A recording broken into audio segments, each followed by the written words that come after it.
Mari Mari Pichiqueche. Hola niños. Chumley Mun Fashiantu. ¿Cómo están el día de hoy? Espero que muy bien.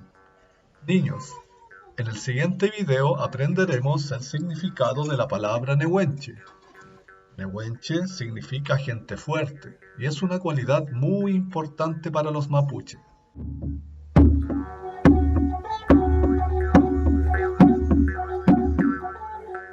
Cuando escuchamos la palabra Nehuenche, lo primero que imaginamos es una persona de gran tamaño, con grandes músculos y capaces de levantar mucho peso o realizar grandes hazañas.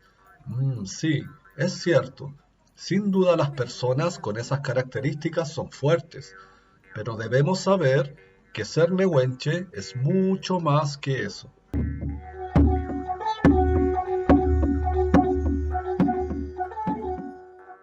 La fuerza, que en nuestro idioma mapuche se dice Nehuen, está al interior de todas las personas.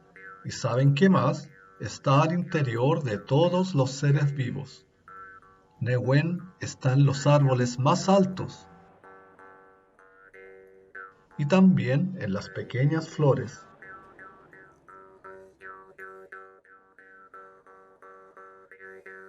Está en los ríos, en los volcanes, en el mar, en el viento, en el calor del sol,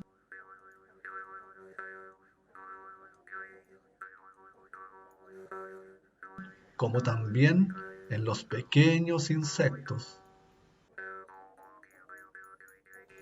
Nehuen, la fuerza está en toda la naturaleza. Entonces, yo les pregunto, ¿ustedes niños tienen Nehuen en su interior?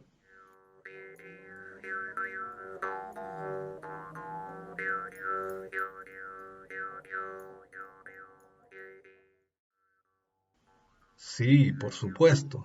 Ustedes tienen mucha fuerza en su interior y también pueden ser nehuenche.